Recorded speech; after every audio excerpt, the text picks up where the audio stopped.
भगवान शिव का ये प्राचीन मंदिर वर्ष में केवल एक बार दिखाई देता है। बाकी समय गहरे पानी में डूबा रहता है। इसे मंदिर कहें या खंडहर, अब ना तो देवता बचे हैं ना उनकी पूजा करने वाले। ये भग्न देवालय है पाकिस्तान के कब्जे वाले जम्मू कश्मीर में। इसी स्थान पर कभी मीरपुर नाम का एक समृद्ध सांस्कृतिक नगर हुआ करता था, लेकिन स्वतंत्रता के ठीक बाद मीरपुर में रहने वाले 20,000 हिंदुओं और सिखों को मौत के घाट उतार दिया गया। यहां तक कि उनकी संस्कृति और इतिहास को भी नष्ट कर दिया गया। क्या है मीरपुर की कहानी? यहां पीढ़ियों से रह रहे हिंदुओं और सिखों को किसने और क्यों मारा? क्यों आज मीरपुर और उसकी ऐतिहासिक विरासत पानी के अंदर डूब चुकी है?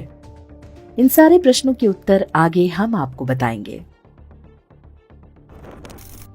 15 अगस्त वर्ष 1947 को भारत स्वतंत्र हुआ।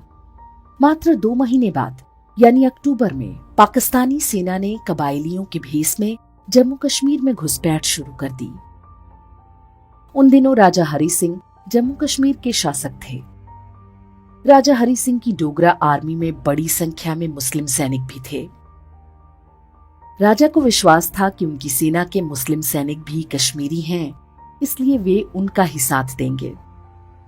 लेकिन यही सेक्युलरिज्म राजा हरि सिंह को भारी पड़ गया। लगभग हर मोर्चे पर मुस्लिम सैनिकों ने विश्वासघात किया। वे मजहब के नाम पर पाकिस्तानी सेना के साथ मिल गए। 25 नवंबर 1947 को मीरपुर पर पाकिस्तानी सेना ने आक्रमण कर दिया। नगर की घेरेबंदी के बाद पाकिस्तानी सेना ने घोषणा की कि सारे हिंदू और सिख मकानों पर सफेद झंडा लगा दें।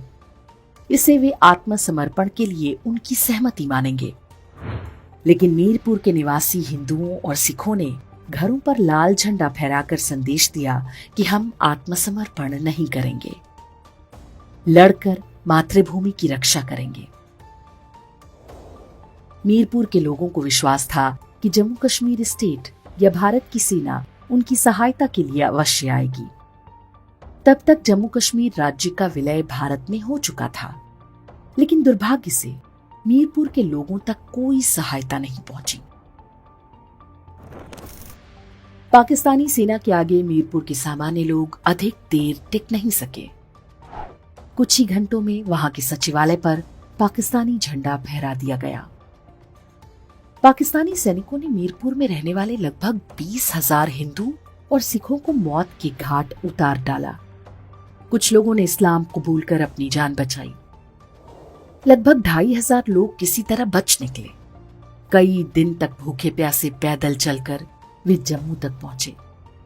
मीरपुर में हुई मजहबी बर्बरता की कहानी उनके माध्यम से ही लोगों को पता चली। मीरपुर पर आक्रमण के लिए पाकिस्तानी सेना ने कबायलियों और पठानों के साथ एक समझौता किया था। तय हुआ था कि वहां रहने वाले हिंदुओं और सिखों की सारी संपत्ति पाकिस्तान सरकार की होगी और उनकी महिलाएं और बच्चे पठानों और कबायलियों की संपत्ति होंगे। राजा हरि सिंह की सेना के मुस्लिम सिपाहियों ने भी इस नरसंहार में खुलकर हिस्सा लिया। ये बिल्कुल वैसे ही था जैसे वर्ष 1565 में हुए तालीकोट युद्ध में विजयनगर साम्राज्य का पतन हुआ था। सेक्युलरिज्म की नीति कैसे अंतिम हिंदू साम्राज्य विजयनगर के अंत का कारण बनी, इस बारे में हमारे वीडियो का लिंक YouTube के डिस्क्रिप्शन में दिया गया है। मीरपुर के हिंदुओं के साथ असली विश्वासघात किया उनके ही मुस्लिम पड़ोसियों ने। बंटवारे के बाद मीरपुर में रहने वाले कई मुस्लिम परिवार पाकिस्तान चले गए थे। उन्होंने ही पाकिस्तानी सेना को मीरपुर की भौगोलिक परिस्थितियों और रणनीति के बारे में बताया था। अन्यथा पाकिस्तानी सेना कभी मीरपुर पर इतनी आसानी से विजय नहीं पा सकती थी। स्वतंत्रता के 2 महीने के अंदर ही भारत के एक पूरे क्षेत्र पर कब्जा कर लिया गया। वहां के अधिकांश पुरुषों और बच्चों को मार डाला गया। महिलाओं और बच्चियों को मजहबी दरिंदों ने लूट के माल की तरह आपस में बांट लिया। लेकिन तत्कालीन भारत सरकार ने उनके लिए कुछ किया हो, ऐसा कोई साक्ष्य नहीं मिलता। भारत का पूरा शासन तंत्र हिंदुओं के नरसंहार के साथ सहज था। मीरपुर तकनीकी रूप से आज भी भारत के मानचित्र का अंग है, लेकिन वहां पर हुए हिंदू सिख नरसंहार को इतिहास की पुस्तकों में कभी कोई स्थान नहीं मिलने पाया। दिल्ली के लाजपत नगर में मीरपुर बलिदान भवन बना हुआ है। यहाँ पर मीरपुर से जान बचाकर आए हिंदुओं के परिवार हर वर्ष कार्यक्रम करते हैं ताकि अपनी नई पीढ़ी को बता सकें कि उनके पूर्वजों के साथ कितना बड़ा अन्याय हुआ है।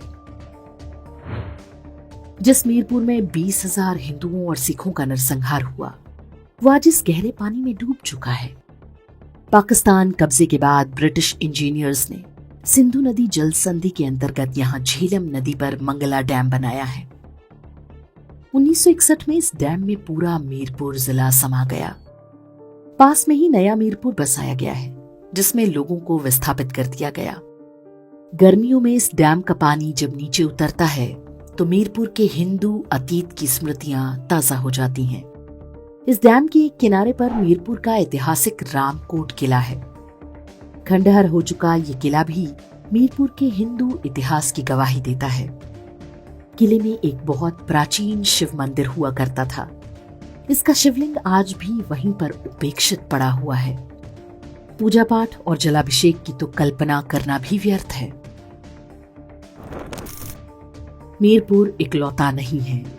पूरे भारतीय उपमहाद्वीप में हिंदुओं से मजहबी विश्वासघात की ऐसी कहानियां बिखरी पड़ी हैं। ये सब इतिहास के वे सबक हैं जिन्हें न केवल याद रखना होगा बल्कि अगली पीढ़ी को भी बताना होगा, ताकि सेक्युलरिज्म के नाम पर हिंदुओं और हिंदुओं की मातृभूमि के साथ छल करने का साहस अब कोई न करने पाए।